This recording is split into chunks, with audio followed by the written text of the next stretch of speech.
भैया हो एक नई नवेली दुल्हन जब पहली बार गवने आई,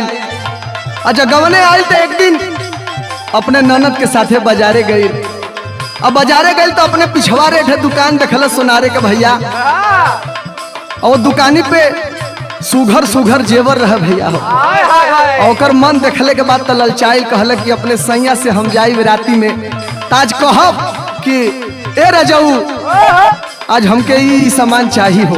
तो मास्टर साहब कौन भाव में कैसे कहत या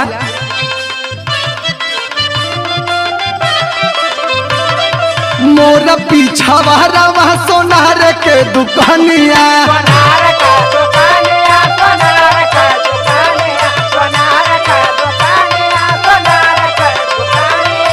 मोर पीछा वह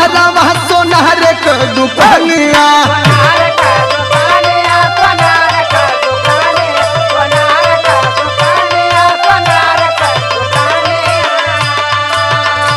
मास्टर साहब हो कोने भाव में कैसे कहा था नागा कहड़ा बाई दाना थुनिया के, नागा कहड़ा बाई दाना थुनिया के, बड़ी साधा लागे पिया झुलनिया के, बारे साधा लागे पिया झुलनिया के, बारे साधा लागे पिया झुलनिया के, बारे साधा लागे पिया। भैया हो अब देखा अब सेजी पे सैया के कैसे चुलबुला चुलबुला के कहतिया टुनटुन भैया देखा कौने भाव में कैसे कहतिया सोने के कंगनवा तू जोड़ा गड़वाई दा,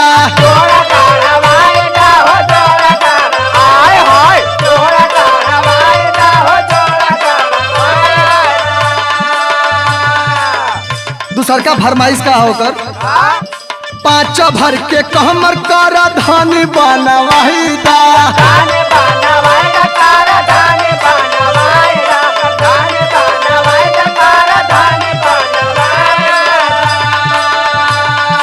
सोने के कंगनवा तू जोड़ा गड़वाई दा, पाँच भर के कहमर कर धानी बनवाई दा। तो देखा कोने भाव में देता पाया न पाया जानिया के, देता पाया न पाया जानिया के, बड़ी साधा लागे पिया झुलनिया के, बारे साधा लागे पिया झुलनिया के, बारे साधा लागे पिया झुलनिया के, बारे साधा लागे पिया। इतना सामान देख ले बस सोनारे के दुकाने पर लगत है कि आज पूरा राती में उनसे कबुलवा ले कुल सामान बदे कुछ कहवाई दे, लेकिन सहीओ कम थोड़ा न बा, वो जोगाड़े में लगल बा, ले के पहले सब ताजमहलो दे देला। तो कौने भाव में कैसे है मास्टर साहब सोरा हो सिंगार के खूब चमकाइब,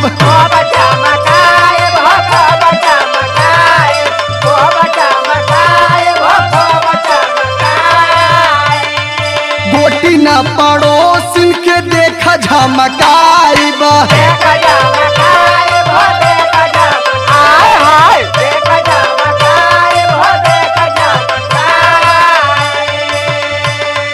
टून टून लाडो से जरिया के,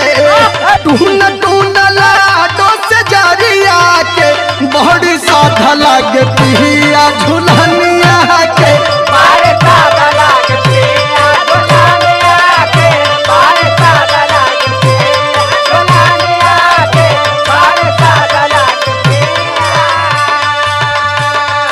मोर पीछा भरवा सोनारे के दुकानिया, सोनारे के दुकानिया, सोनारे के दुकानिया, सोनारे के दुकानिया, सोनारे के दुकानिया।